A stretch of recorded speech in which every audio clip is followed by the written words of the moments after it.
the show.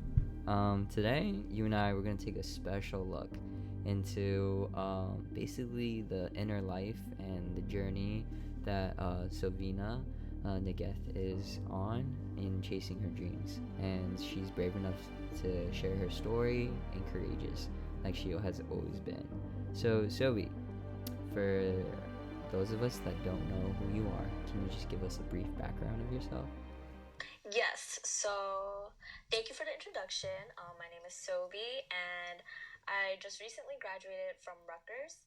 That's how me and Joe met. And I was an exercise science major, minoring in sport management. But I like to do like a lot of different things. For example, I had my own nail business that I started up my senior year. I was an intern for Rutgers Athletics, and I even interned at a couple of physical therapy places. Yeah, so I don't like to just settle on one thing. I want to try to like learn as much as possible. And yeah, so that's a little bit about me.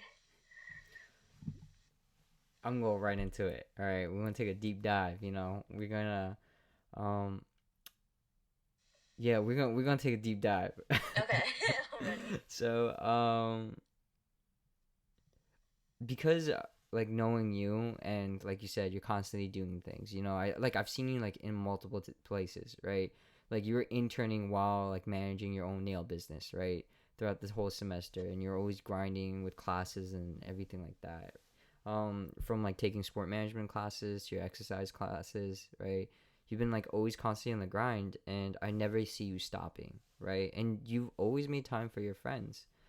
Um, that grind and hustle, do you think that's because you think you found your purpose in life, or you found something that maybe will give you fulfillment and you're chasing after? Um, I don't know if it's necessarily fulfillment that I found by being busy, but I just can't not do anything, you know what I mean? Like I feel like when you have a hustler mentality, like you're going to get it by any means necessary. And I really felt that especially in college because from my freshman year, my sophomore year, I was literally like broke. I remember this time period in my life where I had 43 cents and I had to make it last for like until the next payday. I was irresponsible as like a freshman and sophomore, like did not have my shit together at all. But my junior and senior year, I like saw people starting to get internships. I saw people starting to get like job offers and stuff, and I was like, yo, like I need to get my shit together. Like, what can I bring to the table? And that's when I really started applying to different internships, different jobs, and I started networking with people. And then I realized like um, my passion and creativity with art was through nails and through even spoken word poetry that I used to do at Verbal Mayhem. So just like really being inspired by like the people around me and stuff like that helped me keep up my busy work and like just trying to be as ambitious as the people around me. So, like hearing that, I feel like you want like a lot of things. Like you have all these ambitions for yourself, and you're not just typecast into that stereotypical exercise science kid. Like I'm not gonna. What are we typecasted as? I don't know. Just like Like gym bros?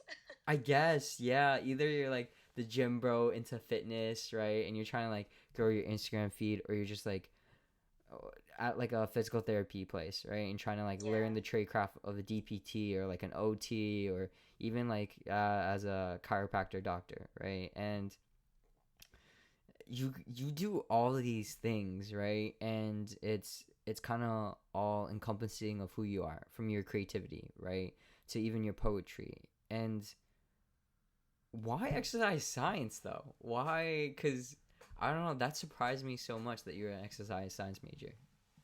Well, when I was a freshman, I like thought I was gonna do pre med, so I was like neuroscience for like 2 seconds, and I was like, wait, that might be a little too hard. So then I did exercise science because I was interested in physical therapy. My grandma used to be in and out of hospitals a lot, and my favorite part of going to the hospital with her and translating for her was like during her physical therapy time. You know, it's like a fun and like bright environment. So, and I really like all the physical therapists that I've met in my life so far. I feel like they all have the same type of personality where they're very chill, but they know what they're talking about. Um, so that's why I decided to do exercise science. But the reason why I to this day still do so many different things is because I don't want to settle with something like I'm not 100% passionate about. And I learned that I wasn't really with physical therapy as much as I thought I was, because just because I had friends who were also interested in exercise science and physical therapy, like made me like make myself believe that I wanted to do it too. But like when I started doing like my other internships and like the other experiences and stuff, I was like, wow, like I want a lot more from life than just working as a physical therapist. So that's why like I kind of strayed away from the path a little. Like even when I picked up the sport management minor, I didn't pick that up until my senior year. And once I started doing that, I was like, yo, I love sports. Like this is cool. Like I would love to do sports marketing. You know what I mean? So I definitely found all that out by doing these internships and stuff. And I was like, yeah, maybe it's not for me like I thought it was. But like by your senior year, you can't really switch your major completely. So that's why I just stuck with it. I think that's an important thing that a lot of people don't realize, because like um the biggest, I think, financial burden a college student can like take on by themselves is either not sticking onto the path that they decided, or like constantly changing, you know. And it's not a bad thing. You want to find like things to do, but not all of us have that like economic capital to kind of like explore majors. And Mm-hmm. like I think what's important was like you still knew that, like, you know what, I'm in this, like I gotta finish this out, you gotta see things through. And I've always seen you like always, even though you're doing multiple things, you always see things through. And like, did you learn that, or were you just like you just can't, like, for you, like you can't live with yourself not finishing something? Is that something like that's in you? Yeah, I definitely feel like I'm that type of person. If I start something, like I have to finish it. But I'm not like a half-ass type of person either. So even if I'm involved in like 50 different things, I give each one my all, like as best as I can, because I don't want to half-ass anything, you know. And yeah, so with the exercise science like major example, I wish like as a freshman and sophomore, I wasn't so quick to decide that I wanted to do exercise science. I wish I took like other classes, tried out like other electives and stuff to see what I really wanted to do, because I think that being the person that I am now, if I could go back, like I wouldn't be an exercise science major. I think that's interesting. But like, yeah, do you think, because like you said, you can't live with that, did you learn that from someone? Like, was that like instilled to you by like a role model, or just like the environment that you grew up in? Was it because like you came from nothing and you kind of like had to like grind? Like you said, like 43 cents in my pocket, you know? Yeah, that's a bad time period. But actually, I feel like my environment tried to raise me to be something I was not. Like, I'm sure a lot of us like immigrant kids and foreign kids can relate. Like, oh, you have to be a doctor, you have to be an engineer, you have to be a lawyer. Like, we grow up hearing stuff like that. So that's why like I originally wanted to do the pre med path and then eventually switched to physical therapy. But I don't know. Like, I think this is something I learned myself career wise. Like, I refuse to be comfortable, and I'm always searching to grow in different ways. I'm always searching to learn new information and learn new things. So, and I would have never learned this about myself if I didn't like hit rock bottom first. Like, you know what I mean? Like that point of life where it's like, what am I doing? Like everyone else around me seems to be so happy. They seem to be succeeding and stuff. And like I felt like a failure, and like I just felt like I wasn't doing enough. I felt like I was letting down like my mom and my grandma who were immigrants, and like I was the first generation student. So I just felt like I had a lot of pressure on my back, and it took until me like hitting rock bottom for me to like finally be this person that like everybody is always telling me I am. Like, oh, you're busy all the time, like you're always hustling, like you're always grinding and stuff. And even then, like I still don't really see that in myself. Like I'm like, oh, I'm not doing enough. Do you think that ever kind of like,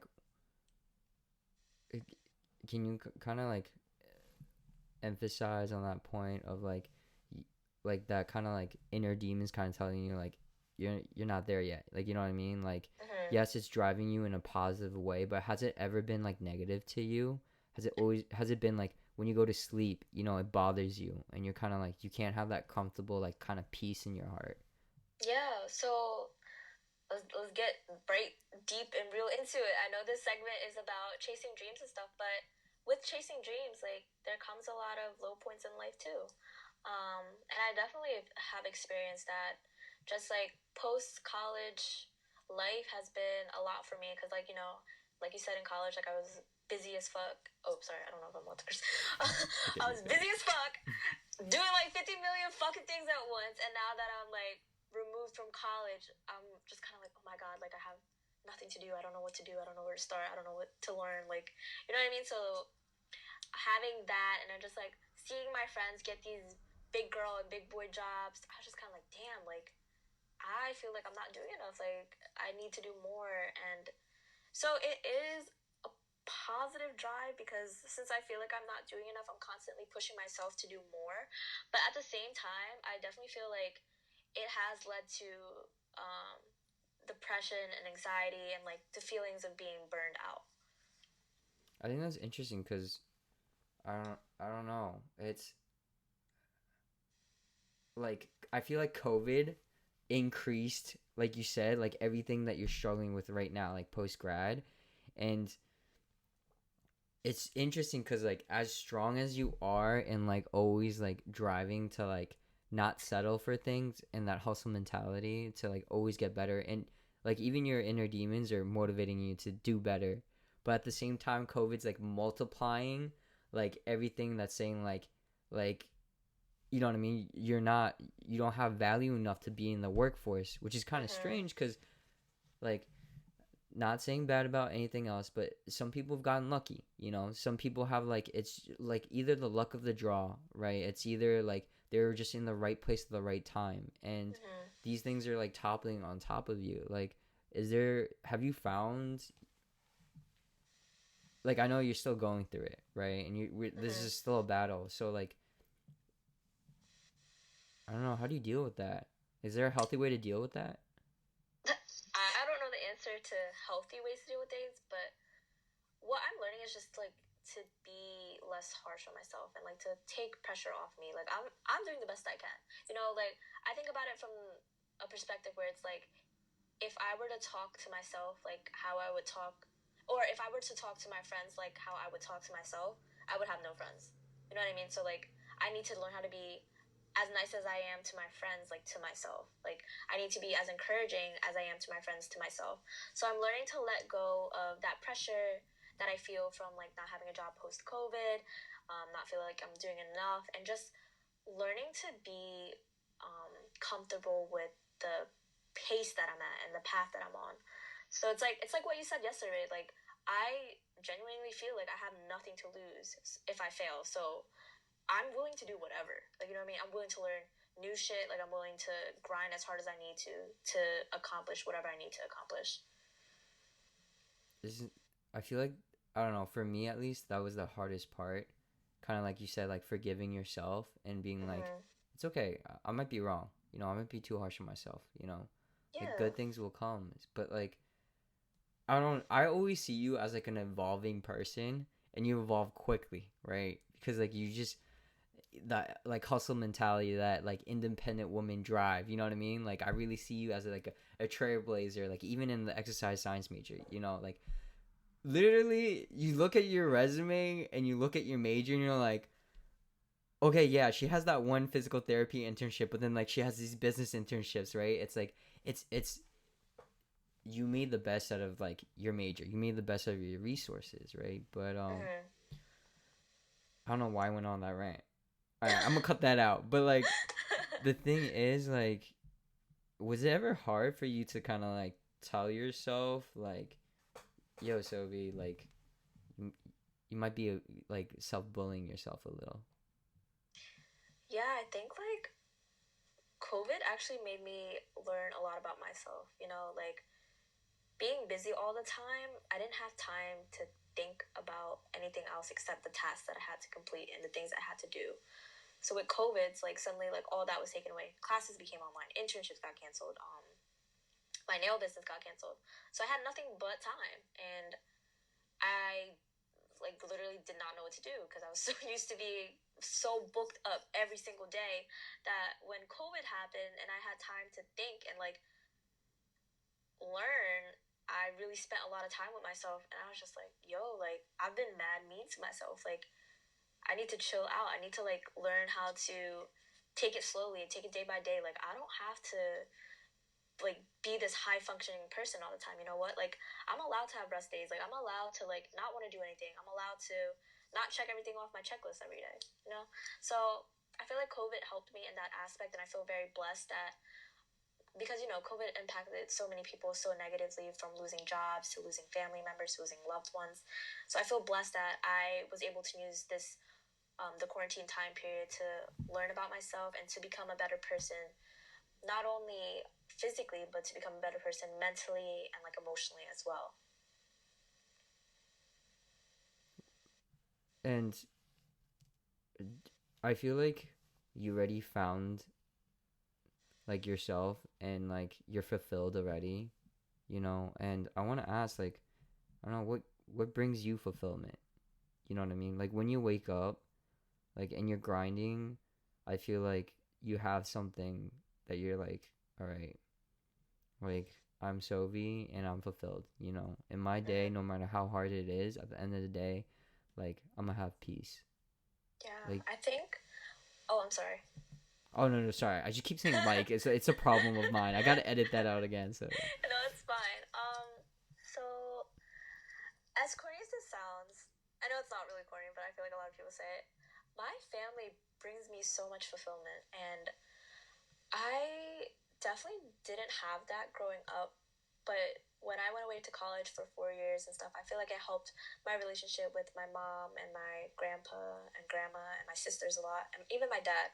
Um, so, like, I feel fulfilled in life because they love and support the hell out of me. You know what I mean? Like, they're always like my biggest cheerleaders, and they're always just there with love. Like, my grandma is such a supportive person. Like when I go to work, she's packing my lunch. She's making me breakfast.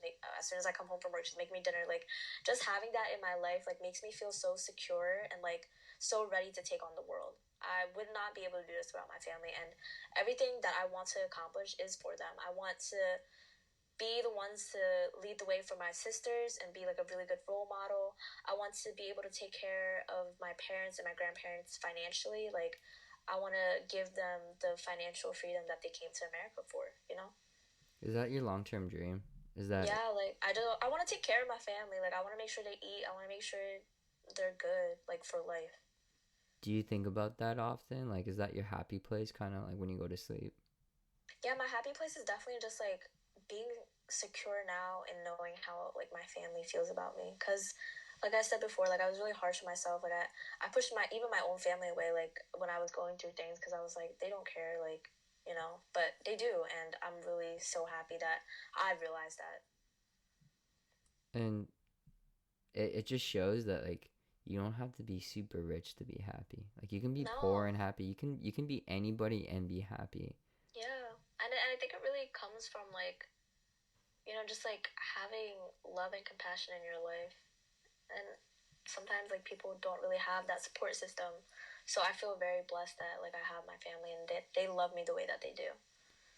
How do you manage that being like the older sibling, you know, being like the first one to like really strive into college? Like how do you deal with that? Like I think emotionally too, like isn't it heavy? Like kind of like cuz sometimes you kind of have to shut it off to be like the better older sister, but then again, you kind of lose yourself. Like does that ever happen?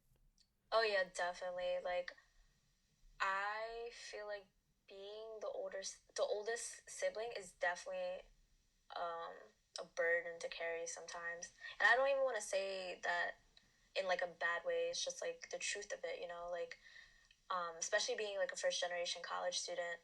My mom and my grandma were so excited I was going to college. Like they really wanted to push me into it.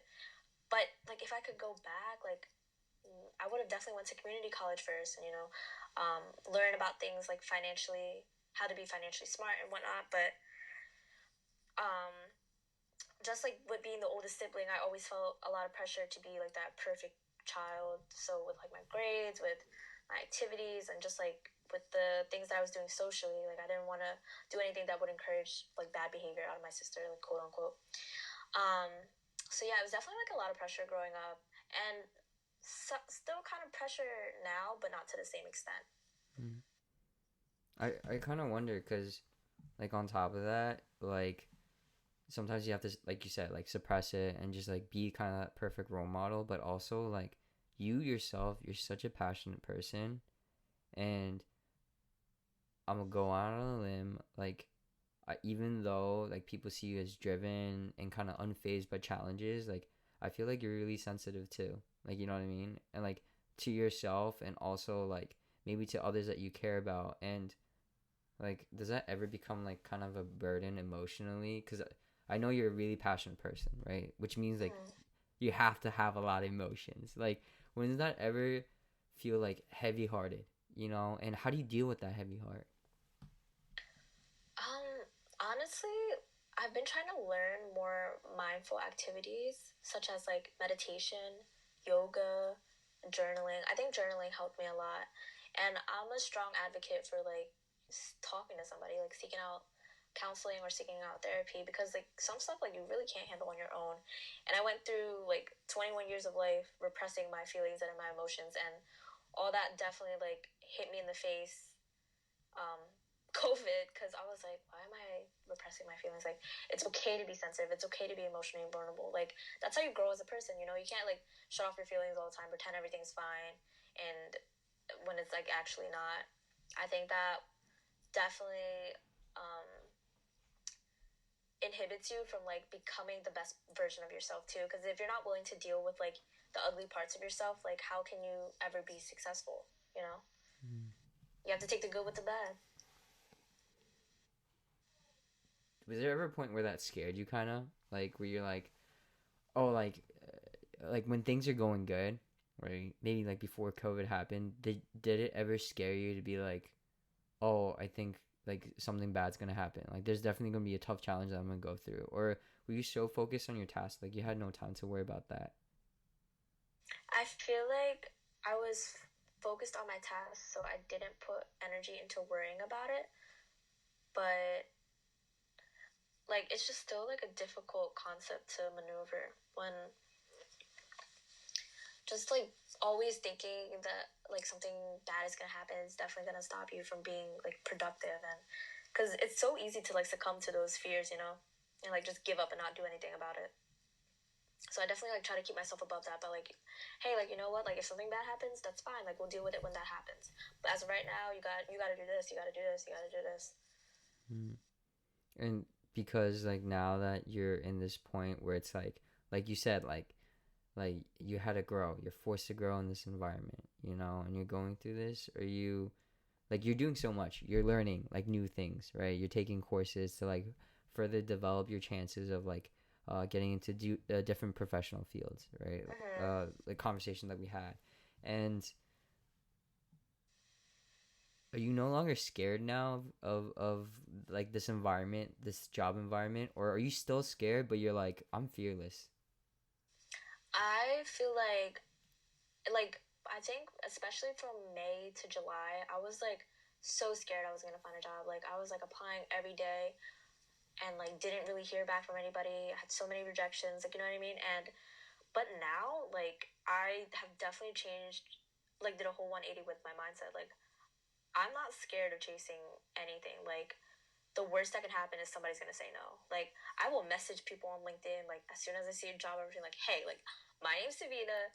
I bring this to the table. Like I want to be a valuable asset to your company. Like send me a message back. Like let's link. Let's talk. Like so I think like me shedding that fear has allowed me to like not care about rejection and not care about failing. Like you're gonna fail sometimes, you know, but like you're gonna get that yes if you keep trying. You're not gonna get that yes if you give up because you got rejected or you failed that first time. Did you learn that because you went through something so hard where like you got rejected a lot and Oh like yeah, definitely. Like I made like a whole Excel sheet of like all the jobs that I applied to and like if I heard back from them or not and how many rejections I got. Bro, I'm telling you, like I literally got like over 55 rejections over the course of like 2 to 3 months I was applying. And that just made me realize like maybe I'm not qualified enough as a person. Like what can I do to make me better? So I started like the online courses and stuff, and like just like learning free things. Like the internet is free, YouTube is free. Like why am I not taking advantage of that? You know? Sorry, I'm still stuck on the Excel sheet. Like, I'm Yeah, because like like, I just wanted to keep track of like which company I've applied to already. oh no, that's smart, but like I could never handle it personally because like people used to make fun of me like, oh, Joe's like sad boy vibes because like I'm emotional, right? You know what I mean? And like before Drake and that really became like a trend. Like if I saw that and just keeping it in track, like how do you not cry? Like how Oh does it my god, not? I definitely cried. Like my first like couple rejections, I was like, what? Like they don't think I'm good. Like why am I not good enough? Like what am I doing wrong? But like after the next like 15 to 20 rejections, I was just like, applying to jobs is really a number game. Like you just gotta keep going. You'll get that yes eventually. I think it's interesting. It's kind of like sales. You know what I mean? Like Yeah, definitely. you need 80 calls to get one response One call. back. Yeah. Yeah, it's hard. Were there ever like how do you not even as you pass like the first stages you can go through interviews and whatnot and you still get that rejection like how do you not get hopeful because like I'm like a unrealistic optimist what the Optimistic. optimistic person right but like I can be like uh unrealistically optimistic sometimes right and Mm. like I'll be like oh something's good happening right and then it's kind of like you know how do you deal with that and like reset your mind and be like I gotta go at it again. I go into things not expecting anything. Like, of course, I'm gonna prepare for the interview and do my best, but I'm not gonna put like all my eggs in one basket in that interview. You know what I mean? Like, when I was heavily into the job search, I did get a couple interviews. I got a couple video calls, phone calls, in-person interviews. But as soon as I was done the interview, like I was like, even if I was satisfied with it, I was like, all right, it's time to get back on the grind. Time to apply to some more jobs because I didn't want to just like stop and expect myself to just get into it, you know. And that's okay. Like I'm not gonna get every job. I'm not gonna get every internship, but I'm gonna keep trying.